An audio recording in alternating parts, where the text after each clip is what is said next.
O Manhã Sagres continua conversando com presidentes de partido envolvidos nesse segundo turno em Goiânia. Conversamos com Vilmar Rocha, presidente do PSD, e agora em contato em áudio e vídeo com o presidente do MDB, Daniel Vilela. Daniel, obrigado pelo contato com a gente aqui na Sagres. Bom dia.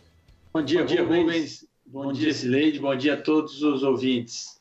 E os que nos assistem também, né? Bom dia, deputado. Obrigada por aceitar nosso convite. Bom, a primeira pergunta, e óbvia, é qual o estado de saúde de seu pai nesta quinta-feira? Já tem notícia dele hoje? Como é que ele está? Já, Sileide. Eu, todos os dias pela manhã, primeira coisa que a gente faz, na verdade, nem dorme, né? Já fica ansioso para chegar ao horário normal, habitual de ligar e buscar as informações. E ele vem numa crescente, uma evolução bem positiva, desde o domingo à noite, quando foi um momento mais difícil aí de toda essa doença para ele. Na segunda ele esteve melhor, na terça melhor, ontem esteve muito bem, estável, e passou muito bem essa noite. Todo o tratamento, a estratégia de tratamento definida pelos médicos nessa semana tem surtido um efeito muito positivo. Já me informaram agora pela manhã que foi praticamente retirado todos os medicamentos que seguram a pressão, a nora, a adrenalina, que ele tem tido aí uma evolução bastante satisfatória na saturação excelente de sangue, frequência cardíaca também muito bem estabilizada. Então, nós estamos muito felizes, muito otimistas e acreditando muito em uma plena recuperação dele. Bom, ele foi feita uma broncoscopia no domingo, a intenção era recolher material para identificar a origem da inflamação. O resultado desse exame já é conhecido? Já se identificou a causa da piora? Então, Sileide, eu não sou médico, mas a gente vai aprendendo no dia a dia e vai questionando muitos médicos e a gente acaba entendendo um pouco desse processo. Essa broncoscopia, em razão dele ter iniciado no domingo à tarde, um cansaço, uma falta de condição respiratória, você faz aí a limpeza do pulmão e aí você pega essa secreção e coloca ela num ambiente como se fosse o corpo humano para ver o que desenvolve ali e aí você identificar o que estava levando a isso. Mas imediatamente você também já entra com todo o medicamento, tanto para uma infecção quanto para uma inflamação. De lá para cá, só cresceu um pequeno fungo e um vírus não muito agressivo, né? Então, assim, a princípio não surgiu nenhuma bactéria aí que poderia ter sido aí um fato que ocasionou uma infecção mais grave. Mas o fato é que de lá para cá, com o tratamento que já foi iniciado logo após a broncoscopia, ele teve uma reação muito positiva. Então, assim, eu estive lá até ontem, voltei ontem de São Paulo, ainda não ficou muito claro para os médicos o que foi que levou no domingo, especialmente no domingo à noite, na madrugada de domingo para segunda, essa queda brusca nas condições dele. Mas o fato é que os medicamentos surtiram efeito, né, independente do que levou a isso, e ele se encontra hoje numa condição de muita estabilidade. Mas como respondendo a sua pergunta objetivamente, né, o que surgiu aparentemente foi um fungo e um pequeno vírus que também não são extremamente graves. Bom, na segunda-feira os médicos optaram pela diálise e também por esse aparelho SMO, que é uma espécie de pulmão artificial. Isso indica piora do estado de saúde dele. Quais são as condições de respiração hoje? Ele precisa desse aparelho, de continuar ligado a esse aparelho, não só a diálise, mas também ao SMO? Então, Sileide, na verdade, a decisão dos médicos em relação a esses dois equipamentos, elas foram preventivas. Os rins dele nunca parou de funcionar. O médico até me disse ontem o seguinte, ele heroicamente ainda está urinando, mesmo com esse equipamento, que é um equipamento mais moderno de hemodiálise, que chama Prisma, ele continua funcionando. Então, assim, o que aconteceu? No domingo foi necessária a utilização de uma quantidade muito significativa de medicamentos e também de soro para manter a pressão.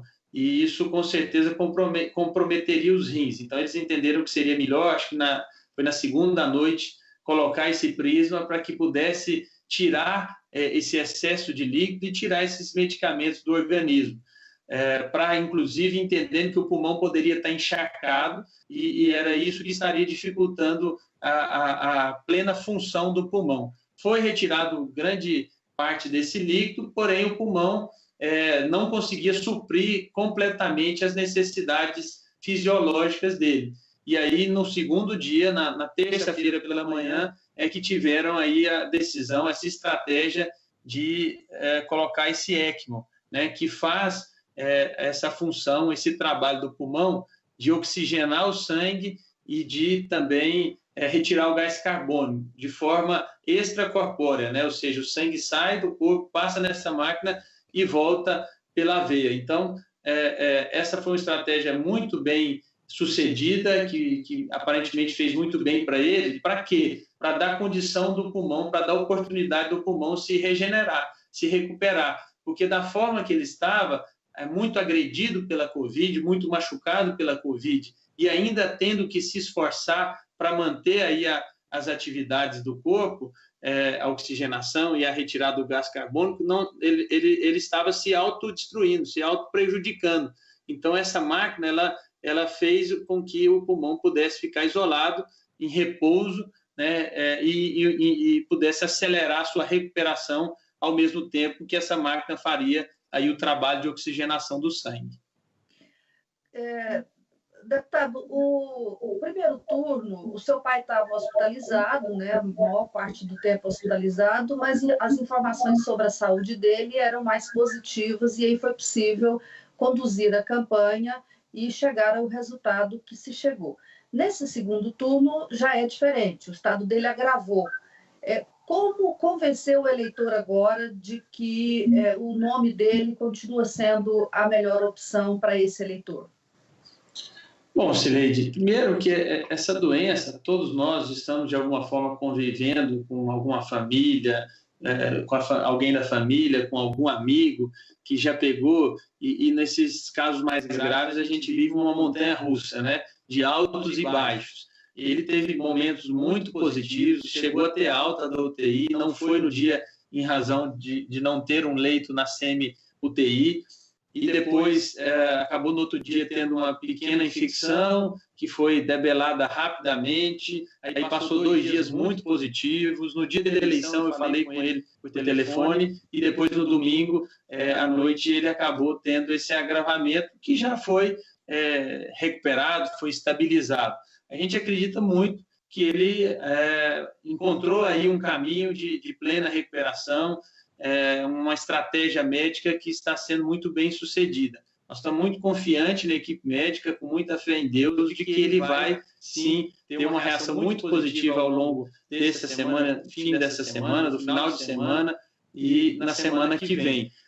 Nós estamos muito otimistas e, nesse sentido, e procurando ser o mais transparente possível desde o começo, sempre apresentando os boletins médicos do hospital. Em alguns momentos fizemos aí os vídeos do médico para que pudesse tentar ser mais didático e mais esclarecedor para a população, também com boletins da própria equipe de comunicação da campanha, para que a gente pudesse ser transparente e dar confiança ao eleitor. Acho que nesse sentido, como você colocou no primeiro turno, nós conseguimos, né, a confiança da população. Estão seguindo da mesma forma nesse segundo turno, até porque é uma questão de saúde que não está sob o nosso controle, a sua evolução ou não depende de nós. O que a gente tem que fazer é relatar e entendendo, acreditando, com otimismo e com muita fé de que ele vai estar bem, a gente também, politicamente, transmitir aí a toda a população essa confiança para que eles possam consolidar o seu voto na candidatura dele, acreditando que ele estará apto para fazer um grande mandato como prefeito. O Wanderlan Cardoso pode ter errado nas palavras e na forma como ele abordou o assunto, mas é, de fato, uma questão política a ser tratada nessa eleição, a questão da saúde do seu pai e do vice, né? Porque o vice é uma pessoa que, em uma situação que ninguém espera, mas que ninguém sabe se pode ou não ocorrer, é a pessoa que assumirá o lugar do seu pai. Como tratar desse assunto tão doloroso, mas necessário? Vocês pensam em fazer isso? Como é que você pensa em tratar dessa questão? Sileide, como eu disse, desde o começo, nós nos reunimos junto com a equipe de comunicação da campanha e a gente não tem outra alternativa. A alternativa nossa é ser transparente, dizer a verdade para a população. Se ele vai ter condição, no primeiro turno a gente imaginava se ele vai ter condição ou não de disputar a eleição, enfim, independente disso, a gente tem que municiar a população com essas informações. Agora, da mesma forma que isso não está sob o nosso controle, isso também não está sob o controle dos adversários, nesse caso, segundo turno, do adversário. Por isso que nos causou assim, uma perplexidade alguém querer dizer que nós estamos utilizando de uma doença que é incontrolável por nós, da política, para poder se beneficiar. Não tem muita lógica isso, sabe? Eu, sinceramente, não sei de onde foi extraído ou quem sugeriu isso ao candidato. Eu tenho uma convivência com o Vanderlan de muito tempo, sempre foi uma convivência muito positiva. Nessa eleição de 2018, o Vanderlan esteve ao nosso lado, teve apoio do nosso partido, frequentava a minha casa. Me lembro que, pelas atividades empresariais, a família dele ficou grande parte fora do país, inclusive, e ele tomava café, almoçava dentro de casa, me conhece a minha família, né, e de repente vinha agir dessa forma, né, com a sordidez desse jeito. Eu, sinceramente, não conhecia esse lado, não sei se ele foi mal orientado, porque, como eu disse, isso não está sob o nosso controle. Ele pode, obviamente, ter aí a sua dificuldade em assimilar essa situação, porque é candidato e, obviamente, quer ganhar as eleições, mas é algo que não está sob o controle dele nem do nosso, né? Se tem algo que pode ser feito, está sendo feito pela medicina e, obviamente, na nossa fé em Deus, de que ele vai ser curado, né? Enfim, as orações que têm sido feitas por nós e por tantas pessoas, com certeza, têm contribuído para isso. Mas a gente tem agido dessa forma, com transparência, com lealdade ao eleitor. Estamos muito otimistas, com muita fé em Deus, de que ele estará, sim, no dia da eleição, uma condição que dará segurança para a população escolher para ser o prefeito de Goiânia pelos próximos 4 anos. Bom, o MDB elegeu, nessa eleição, 29 prefeitos. Na eleição passada, há 4 anos, elegeu 43. O que aconteceu com o partido que perdeu essa quantidade de prefeituras? Bom, Sileide, uma série de fatores, né? É normal o partido do governo, do governador, ter um crescimento, as pessoas acabam acreditando que o governo vai ser um facilitador, vai ser decisivo para uma melhor administração. Isso que eu digo são os candidatos que pensam dessa forma. Nós tivemos aí algumas surpresas, né? Tivemos 2 candidaturas de cidades importantes que chegamos a comemorar a vitória, né? A cidade de Porangatu, que acabou sendo aí uma notícia nacional, do Márcio Luiz, que é uma pessoa espetacular, até a reação que ele teve foi aplaudida, né, pela população. Tivemos aqui a Ludmila Kozak em Pameri, que também chegamos a entender que ela havia ganho, e mais algumas cidades aí que nós ficamos em segundo por poucos votos. Então, assim, essa diferença da eleição passada para esta foi um pouquinho de falta de sorte aí em algumas cidades de votos. Se nós tivemos algumas cidades que perdemos por 2 votos, outras por 30 votos. Então, enfim, são coisas da política que, infelizmente, acontecem. Mas o fato é que o partido teve um número significativo de candidatos. Se não ganhou a eleição alguns, fizeram um grande debate, representaram com muita altivez e com muita qualidade o nosso partido.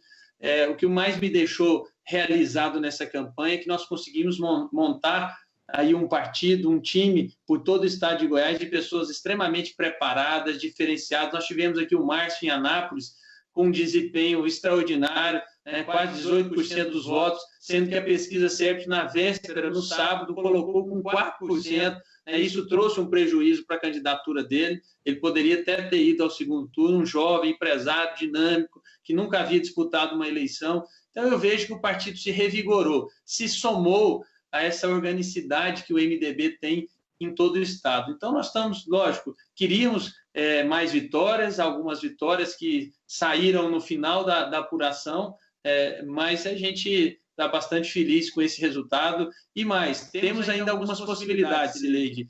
Aqui em Iporá, por exemplo, o nosso candidato ficou em segundo, por poucos votos de diferença, e o primeiro está indeferido, tanto em primeira e segunda instância. Eu não sei o que vai acontecer lá no TSE.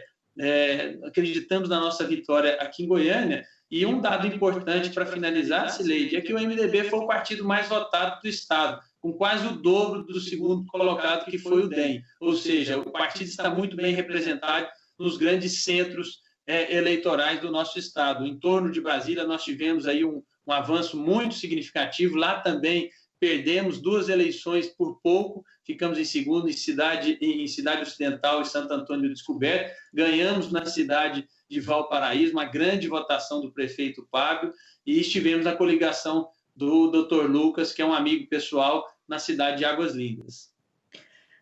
Deputado, em Goianésia, o senhor não deu a legenda para o MDB, o prefeito Renato de Castro lançou lá um post, né, tanto que deu o nome dele de Leozão do Renatão, porque ele não era conhecido, e ganhou de uma aliança histórica que o MDB fez com um adversário antigo lá, que é o PSDB. Foi um erro essa decisão em Goiás, em Goianésia?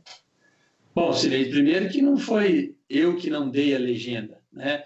Foi uma decisão dos líderes do MDB que estiveram leais ao partido em todos os momentos, né? Essa não foi uma decisão minha, até porque eu não posso impor alguém de lá ser candidato, de confrontar as consequências de tudo isso. Quem sofre é principalmente o candidato. O Pedro é um desses casos que foi um candidato extremamente preparado. Eu acho que não há discussão e não havia discussão da qualidade do Pedro como candidato e do seu preparo para ser prefeito de Goianésia. É óbvio que se deu uma conjuntura política e uma discussão na cidade que esse fato do Pedro ser o candidato mais preparado não foi aí de uma forma decisiva para ganhar a eleição. E perdeu por muito poucos votos, né? Teve uma grande votação. Foi uma situação também muito pequena, uma diferença muito pequena. Então, não vejo como uma perda para o partido. Pelo contrário, nós levantamos uma liderança nova, extremamente preparada, que vai, com certeza, ocupar o cargo de prefeito de Goianésia em determinado momento e que vai ocupar outros cargos importantes do Estado ao longo dos próximos anos. Eu não tenho a menor dúvida, o Pedro é uma das grandes apostas de renovação, de qualidade do nosso partido. Além, obviamente, de ter feito uma aliança com pessoas também que nós temos admiração e muito respeito, especialmente na figura do Otavinho. Rubens. É isso, Daniel. Obrigado pela entrevista aqui. Vamos continuar acompanhando aí as suas ações de campanha. Só uma última pergunta. Hoje a gente informou aqui que a campanha do adversário aqui em Goiânia, do Vanderlan, decidiu não realizar carreatas, o que eles chamam de atos festivos, em respeito à situação de saúde de Maguito Vilela. E até o Cimeison Silveira, por exemplo, diz que estranha o próprio MDB, a campanha do MDB, fazer essas ações enquanto o candidato está internado. Como é que o senhor avalia? Rubens, eu não consigo compreender esses nossos adversários momentâneos aqui da campanha. Como que eles estão com respeito à candidatura depois das falas que fizeram aí ao longo dessa semana? A não ser que eles estejam e reconheçam que estão arrependidos de tudo que disseram ao longo dessa semana. A nossa campanha tem aí mais de 40 coordenadores, tem uma militância muito aguerrida, muito forte, que foi aí um dos fatores decisivos para a grande vitória que nós tivemos no primeiro turno. Nós tomamos todas as decisões de forma colegiada e nós temos muita crença em Deus, acreditamos, estamos otimistas que o nosso candidato estará conosco apto a fazer uma grande administração em Goiânia. E por tudo isso, né, e pela confiança que eles têm nos médicos, nas nossas informações, é que nós iremos continuar levando essa campanha propositiva, bonita, não no sentido de festividade, mas no sentido de poder democraticamente apresentar aí o nosso projeto, defender o nosso candidato e falar com a população de que ele é, de fato, o melhor para essa cidade, para a nossa capital, para os próximos 4 anos. Nós estamos muito confiantes com muita fé em Deus, e agradeço aqui, Rubens, aproveito a oportunidade para agradecer tantas e tantas manifestações positivas de oração e de desejo de melhoras para o nosso candidato. Obrigado, Daniel, pela entrevista. Um bom trabalho aí. Bom dia. Obrigado pela disponibilidade aqui. Obrigado, Rubens, Leite. Bom dia a todos os ouvintes. Obrigado aqui pela conversa com Daniel Vilela, presidente regional do MDB, ex-deputado federal. Você confere íntegra destaques dessa entrevista acessando o nosso portal sagresonline.com.br e também o podcast aqui do Manhã Sagres. Está lá no endereço soundcloud.com/sagres730, lá no nosso perfil no SoundCloud, que é uma plataforma de áudio, né, na internet. Você também encontra a playlist do Manhã Sagres e lá todos os nossos conteúdos.